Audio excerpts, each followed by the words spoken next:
Hi friends, आज की इस वीडियो से हम लोग समझेंगे लेड एसिड बैटरी कैसे फंक्शन करता है। तो चलो पहले देख लेते हैं लेड एसिड बैटरी के अंदर एक्चुअली रहता क्या क्या है। लेड एसिड बैटरी के अंदर देखोगे ऐसे पॉजिटिव प्लेट और नेगेटिव प्लेट एक के बाद एक अरेंज कंडीशन पे रहता है। अब यहाँ पे कितना नंबर्स ऑफ प्लेट होगा वो डिपेंड करेगा इस बैटरी का कैपेसिटी कितना है, जो AH में दिया हुआ रहता है एम्पियर आवर पे। जो भी हो, बैटरी के ऊपर देखोगे दो टर्मिनल होगा, एक पॉजिटिव टर्मिनल और एक नेगेटिव टर्मिनल। अब यहाँ पे ऑब्वियसली पॉजिटिव सारा प्लेट पॉजिटिव टर्मिनल के साथ कनेक्टेड होगा और नेगेटिव प्लेट्स नेगेटिव टर्मिनल के साथ। और यहाँ पे टॉप पे देखोगे एक वेंट प्लग रहता है। इसका फंक्शन के बारे में थोड़ी देर बाद बात करते हैं। वर्किंग अगर समझ लोगे तो इसका कॉन्सेप्ट अच्छे से समझ पाओगे। नाउ वर्किंग समझने के लिए यहाँ पे बहुत सारा प्लेट्स है, तो हम लोग यहाँ पे दो प्लेट ही जस्ट कंसिडर करेंगे और बीच में जितना प्लेट्स था सबको हटा देंगे। सो ये हो गया पॉजिटिव प्लेट और ये नेगेटिव प्लेट। तो ये दोनों मटेरियल क्या होगा, जैसे इसका नाम ही सजेस्ट करता है लेड एसिड बैटरी, तो दोनों लेड का कंपाउंड से ही बना हुआ रहता है। अब मैं देखा हूँ स्टूडेंट भूल जाते हैं कौन सा प्लेट में लेड पेरोक्साइड रहता है और कौन सा में लेड।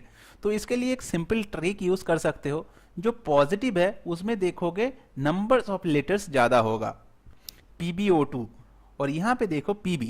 सो इस तरीके से तुम याद रख सकते हो जो पॉजिटिव है वो ज्यादा लेटर वाला है, जो लेड पेरोक्साइड या और PbO2 है, और नेगेटिव वाला है लेड, प्योर लेड से बना हुआ रहता है नेगेटिव प्लेट। तो अब हम लोग समझते हैं इस बैटरी से इलेक्ट्रिसिटी कैसे मिल पाता है। तो इसके लिए देखो जो नेगेटिव प्लेट है उसमें नंबर्स ऑफ इलेक्ट्रॉन इस प्लेट से ज्यादा होता है, और ये दोनों प्लेट डूबा हुआ रहता है एसिड और वाटर का मिक्सचर से, और ये दोनों का रेशियो होता है 1:3। तो मान लो 3 लीटर पानी में अगर हम लोग 1 लीटर H2SO4 डालते हैं तो H2SO4 ऐसे H प्लस और SO4 माइनस आयंस में डिवाइडेड हो जाता है। तो इस मिक्सचर में अब क्या है, H2SO4 एसिड और H plus SO4 minus ions, जो इस बैटरी का वर्किंग पे मेन रोल प्ले करेगा। अब इस बैटरी से इलेक्ट्रिसिटी कैसे जनरेट होगा वो देखने के लिए हम लोग इस नेगेटिव टर्मिनल को पॉजिटिव टर्मिनल के साथ जोड़ देते हैं एक बल्ब के थ्रू। अब ये बल्ब तो जलने लगेगा क्योंकि इलेक्ट्रॉन्स इस पॉजिटिव प्लेट में आने लगेगा इस नेगेटिव प्लेट से, क्योंकि यहाँ पे नंबर्स ऑफ इलेक्ट्रॉन ज्यादा था। अब लेड पेरोक्साइड प्लेट में इलेक्ट्रॉन आने के बाद इसके सराउंडिंग में जो हाइड्रोजन आयंस है सब इस प्लेट की तरफ अट्रैक्टेड होगा, क्योंकि इसके पास एक इलेक्ट्रॉन तो कम है। सो ये हाइड्रोजन आयंस इलेक्ट्रॉन्स के लालच में इस प्लेट की तरफ आने लगेगा और इस लेड पेरोक्साइड प्लेट से इलेक्ट्रॉन्स ले लेगा। सो इस हाइड्रोजन एटॉम के पास जो इलेक्ट्रॉन का कमी था वो तो मिट गया। सो H plus ion will become H, और यहीं से एक दूसरा खेल शुरू हो जाता है। ये सीधा साधा लेड पेरोक्साइड जो अपना इलेक्ट्रॉन हाइड्रोजन को दे दिया, वही हाइड्रोजन एटॉम इस PbO2 को अटैक कर देता है। अब देखो इस लेड पेरोक्साइड के पास दो ऑक्सीजन एटम है। अब ये दोनों हाइड्रोजन क्या करता है, एक ऑक्सीजन एटम को छीन लेता है और H2O फॉर्म करता है, जिससे ये जो पानी बना ये एसिड को और डाइल्यूटेड कर देगा। और इस लेड पेरोक्साइड PbO2 के पास क्या बचा रह गया, PbO। तो यहाँ पे लेड पेरोक्साइड का गलती क्या था, गलती था इसके पास जो दो इलेक्ट्रॉन आया था वो इस हाइड्रोजन एटम को दिया था, जिसके कारण PbO2 बन गया PbO। अब यहाँ पे खेल खत्म नहीं होता है।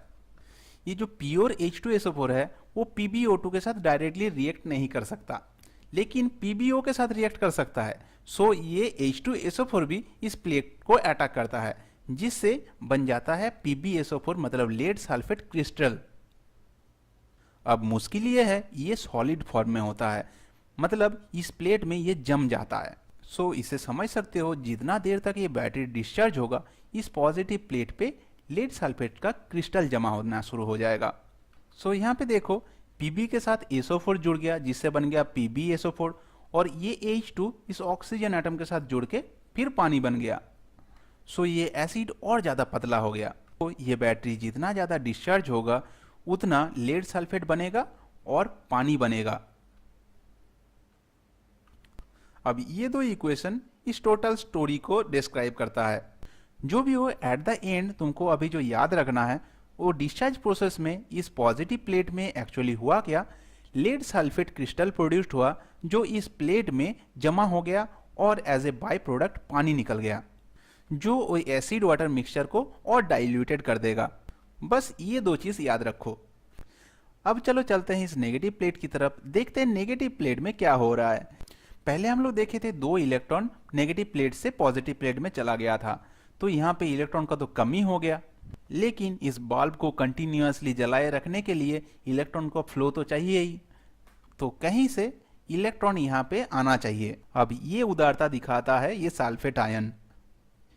अब इस सल्फेट आयन का जेनरेसिटी देखो, अपना दो इलेक्ट्रॉन ये इस प्लेट को दे देता है और Pb के साथ जुड़ के PbSO4 बन जाता है, जिससे इस प्लेट में दो इलेक्ट्रॉन तो आ गया, लेकिन उसके साथ साथ ये क्रिस्टल भी जमना शुरू हो गया इस प्लेट में भी। सो ये केमिकल इक्वेशन इस स्टोरी को डिस्क्राइब करता है। सो इस तरीके से सल्फेट आयन अपना इलेक्ट्रॉन्स इस नेगेटिव प्लेट में स्टोर करता है और ये इलेक्ट्रॉन पॉजिटिव प्लेट तक आ जाता है इस बल्ब के थ्रू, जिससे इस बल्ब में करंट फ्लो करता है और ये बल्ब जलने लगता है। सो इस तरीके से lead acid battery electricity generate करता है। इस सेल से इलेक्ट्रिसिटी कैसे जनरेट हुआ वो तो हम लोग समझ गए। अब यहाँ पे एक चार्जर कनेक्ट करेंगे और देखेंगे ये सेल चार्ज कैसे होता है। तो अब इस सेल का कंडीशन उसी कंडीशन पे है जब ये हाफ डिस्चार्ज हुआ है, मतलब यहाँ पे देखो कुछ कुछ क्रिस्टल्स है और यहाँ पे पानी भी है जो इस मिक्सचर को थोड़ा सा डाइल्यूटेड भी किया है। डिस्चार्ज प्रोसेस के ये दोनों प्रोडक्ट से हम लोगों को प्रॉब्लम है। ये लेड सल्फेट क्रिस्टल किस तरीके से प्रॉब्लम क्रिएट करता है, देखो ये क्रिस्टल यहाँ पे अगर सॉलिड फॉर्म में जम गया ना, तो इस प्लेट का जो इलेक्ट्रॉन होल्डिंग कैपेसिटी होगा, मतलब इस प्लेट में कितना इलेक्ट्रॉन ये रख सकेगा, वो कैपेसिटी कम हो जाएगा। और इस बैटरी का प्रॉपर फंक्शनिंग के लिए H2SO4 और पानी का मिक्सचर 1:3 रेशियो में होना चाहिए, लेकिन डिस्चार्ज प्रोसेस में हम लोग देखें बहुत सारा पानी प्रोड्यूस्ड हो जाता है, जो इस मिक्सचर को एसिड वाटर मिक्सचर को पतला बना देगा, जिससे बैटरी ठीक तरीके से फंक्शन नहीं कर पाएगा। चार्जिंग प्रोसेस में ये दोनों प्रॉब्लम रिमूव्ड हो जाता है। चार्जिंग पे डालने पे ये सेल में ये प्रॉब्लम कैसे रिमूव्ड होता है, चलो देखते हैं। देखो चार्जिंग में एक्चुअली क्या होता है, ये जो नेगेटिव प्लेट है उसको नेगेटिव टर्मिनल ऑफ चार्जर के साथ जोड़ा जाता है और पॉजिटिव प्लेट को पॉजिटिव के साथ, लेकिन यहाँ पे जो सेल वोल्टेज है उससे चार्जर का वोल्टेज ज़्यादा होना चाहिए। फर्स्ट केस में हम लोग पॉजिटिव प्लेट को पहले कंसीडर किए थे, उसके बाद लेड वाला प्लेट मतलब नेगेटिव प्लेट को कंसीडर किए थे। अब चलो इसका उल्टा करते हैं, पहले नेगेटिव प्लेट को कंसीडर करेंगे, देखेंगे नेगेटिव प्लेट में ये क्रिस्टल कैसे रिमूव होता है, उसके बाद आते हैं पॉजिटिव प्लेट पे। देखो यहाँ पे नेगेटिव टर्मिनल के साथ जैसे ही यहाँ पे जोड़ दोगे तो क्या होगा, इसका सराउंडिंग में जो H+ आयन है, पॉजिटिव आयन्स है, वो इस प्लेट की तरफ अट्रैक्टेड हो जाएगा और इस लेड प्लेट से इलेक्ट्रॉन्स छीन लेगा, जिससे H+ बन गया H। अब H+ आयन डायरेक्टली PbSO4 जो क्रिस्टल जमा होता है उसको अटैक नहीं कर पाता है, लेकिन जैसे ही ये हाइड्रोजन एटम बन जाता है इस PbSO4 को अटैक करता है और PbSO4 से SO4 को छीन लेता है, जिससे क्या बन गया H2SO4 और ये PbSO4 बन गया Pb मतलब लेड, जिससे ये प्लेट बना है। सो यहाँ पे हाइड्रोजन एटम के हेल्प से जो लेड सल्फेट का क्रिस्टल था वो रिमूव हो गया और एज ए बाय प्रोडक्ट हम लोगों को क्या मिला, एसिड H2SO4। डिस्चार्ज प्रोसेस में ये इलेक्ट्रोलाइट तो पतला बन गया था यहाँ पे पानी प्रोड्यूस होने के कारण, लेकिन चार्जिंग के दौरान H2SO4 प्रोड्यूस होने से वापस ये इलेक्ट्रोलाइट कंसंट्रेटेड हो जाता है। नाउ ये चार्जर तो नेगेटिव प्लेट के साथ ऑलरेडी कनेक्टेड है, तो यहाँ से इलेक्ट्रॉन तो आने लगेगा और उसी इलेक्ट्रॉन के खोज पे हाइड्रोजन आयन फिर इस प्लेट पे आएगा और ये जो बाकी बचा हुआ क्रिस्टल है वो भी पिघल जाएगा। सो नेगेटिव प्लेट में क्या हुआ हम लोग समझ गए। Now this is the time for this positive plate. देखो पॉजिटिव प्लेट इस पॉजिटिव टर्मिनल के साथ कनेक्टेड है, तो यहाँ पे किसको अट्रैक्ट करेगा, जिसके पास इलेक्ट्रॉन ज़्यादा है। ज़्यादा किसके पास है, इस सल्फेट आयन के पास, तो ये सल्फेट आयन आ गया इधर और इस सल्फेट आयन से ये प्लेट 2 इलेक्ट्रॉन छीन लिया। जैसे ही ये सल्फेट आयन अपना 2 इलेक्ट्रॉन इस प्लेट को दे दिया तो ये सल्फेट आयन रेडिकल सल्फेट बन जाता है। अब ये रेडिकल सल्फेट को थोड़ा आसान भाषा में ऐसा समझ सकते हो, ये रेडिकल सल्फेट अकेले एग्जिस्ट नहीं कर पाता है, किसी ना किसी के साथ इसको पंगा लेना ही रहता है और फॉर्चुनेटली ये रेडिकल सल्फेट लड़ जाता है PbSO4 क्रिस्टल से, जिससे इस प्लेट से ये क्रिस्टल जो जमा हुआ था वो फिर से लेड पेरोक्साइड बन जाता है, जिससे ये प्लेट बना हुआ है और H2SO4 as a by product निकलता है। सो इन दिस वे इस सल्फेट आयन की हेल्प से यहाँ पे जो लेड सल्फेट वाला क्रिस्टल जमा था वो भी हट गया और एज ए बाय प्रोडक्ट क्या मिला, H2SO4। जब हम लोग यहाँ पे बल्ब लगाए थे तब यहाँ पे पानी बना था ना, तो देखो H2SO4 प्रोडक्शन से ये पानी से जो पतला होने वाला प्रॉब्लम था वो भी रिजॉल्व हो गया। इस वीडियो में अब तक हम लोग बहुत कुछ डिस्कस किए। देखो ये मुझे पता है सब कुछ याद रखना तुम लोगों के लिए पॉसिबल नहीं होगा, तो अल्टीमेटली याद क्या रखना है देख लो। डिस्चार्ज प्रोसेस में हम लोग क्या देखे, chemical energy to electrical energy conversion हुआ, लेकिन इस प्रोसेस में क्या प्रॉब्लम आया, लीड सल्फेट क्रिस्टल प्रोड्यूस्ड हो गया और एसिड डाइल्यूटेड हो गया। लेकिन जब हम लोग बैटरी को फिर से चार्जिंग में डाले तब इलेक्ट्रिकल एनर्जी केमिकल एनर्जी में स्टोर्ड हुआ एंड लीड सल्फेट क्रिस्टल जो जमा हुआ था वो हट गया और एसिड मिक्सचर स्ट्रॉन्गर बन गया। चलो थियोरेटिकल डिस्कशन बहुत हो गया, अब हम लोग प्रैक्टिकली ये सब प्रॉब्लम समझेंगे, क्यों ये सब प्रॉब्लम आता है। पहले डिस्कस करते हैं सल्फेशन क्यों होता है, जो हम लोग ऑलरेडी देख चुके हैं। डिस्चार्ज प्रोसेस में जब बैटरी को हम लोग किसी लोड के साथ कनेक्ट करते हैं तो लेड सल्फेट बनता है।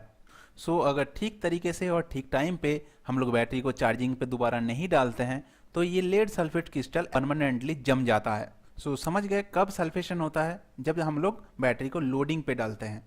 सो सल्फेशन का कॉन्सेप्ट क्लियर हो गया। Now coming to the next interesting question, हम लोग को एसिड से ज़्यादा इस सेल में पानी क्यों डालना पड़ता है। रेगुलर बेसिस पे देखोगे डिस्टिल वाटर डालना पड़ता ही है। इसके पीछे रीज़न देखो, नॉर्मली ये सब बैटरी हम लोग यूज़ करते हैं बैकअप पर्पस के लिए। जब बहुत इमरजेंसी सिचुएशन आता है, मतलब इलेक्ट्रिकल पावर नहीं है, तब इस बैटरी को हम लोग डिस्चार्ज पे डालते हैं। नॉर्मली फ्लोट चार्जर के थ्रू एक चार्जिंग हम लोग ऑलवेज प्रोवाइड करते ही रहते हैं।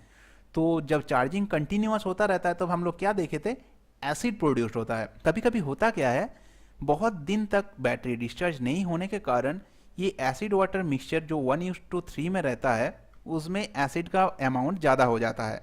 सो उस रेशियो को करेक्ट करने के लिए हम लोग को कभी कभी पानी डालना पड़ता है। तो अब सवाल है, पानी हम लोग कितना अमाउंट डालना है ये पता कैसे चलेगा। सब चीज़ का सोल्यूशन होता है। देखो पानी कितना डालना है ये स्पेसिफिक ग्रेविटी ऑफ इलेक्ट्रोलाइट से पता चलता है।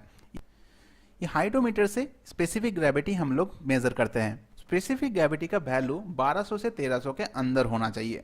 अब ये स्पेसिफिक ग्रेविटी 1200 से 1300 ही क्यों होना चाहिए, देखो एक्चुअली एसिड का जो स्पेसिफिक ग्रेविटी है वो है 1840 और वाटर का 1000। तो ये सेल अगर बहुत दिन चार्जिंग में है और डिस्चार्ज नहीं हुआ है तब क्या होता है, एसिड प्रोडक्शन होने के कारण यहाँ पे एसिड बहुत ज़्यादा हो जाएगा, जिससे स्पेसिफिक ग्रेविटी इस मिक्सचर का बढ़ जाता है। क्योंकि वाटर का रेस्पेक्ट में एसिड का स्पेसिफिक ग्रेविटी तो ज़्यादा है। सो ये मिक्सचर्स सही रेशियो में है कि नहीं उसका इंडिकेशन हम लोग को स्पेसिफिक ग्रेविटी से मिलता है, जो 1200 से 1300 के अंदर होना चाहिए, so that this 1:3 ratio can be maintained. मान लो अगर इस मिक्सचर में ज़्यादा पानी हो गया तब स्पेसिफिक ग्रेविटी इसका क्या होगा बोलो, इसका स्पेसिफिक ग्रेविटी गिर जाएगा, तब तुमको एसिड डालना पड़ेगा। और अगर इस मिक्सचर का स्पेसिफिक ग्रेविटी बढ़ गया तो वाटर डालना पड़ेगा। अब चलो बूस्ट चार्जर वाला कॉन्सेप्ट भी क्लियर कर लेते हैं। देखो हम लोग क्या बोले थे, अगर बैटरी को हम लोग बहुत देर तक लोड के साथ कनेक्टेड रखते हैं तब क्या होता है, बैटरी डिस्चार्ज होता है और डिस्चार्ज प्रोसेस में लेड सल्फेट क्रिस्टल इस प्लेट पे जमा होता है।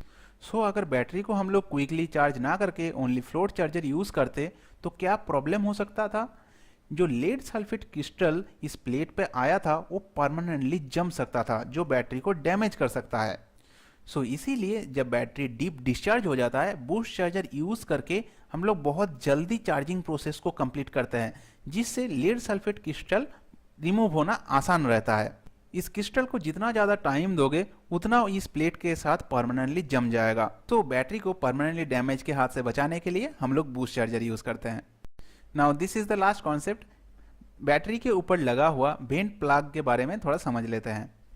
This is one of the important component of this cell. देखो बैटरी जब फुल्ली चार्ज हो जाता है तो बैटरी के अंदर गैसिंग शुरू होता है, मतलब ऑक्सीजन और हाइड्रोजन प्रोड्यूस होना शुरू होता है। सो ये वेंट प्लग क्या करता है, उस ऑक्सीजन और हाइड्रोजन को पाथ प्रोवाइड करता है बाहर निकलने के लिए। इस प्लग में बहुत सारा पोर्स होता है जिससे ये गैसेस बाहर निकल सकता है। So that's all for today, मिलते हैं अगले वीडियो में। I hope you have enjoyed the concept. Thank you.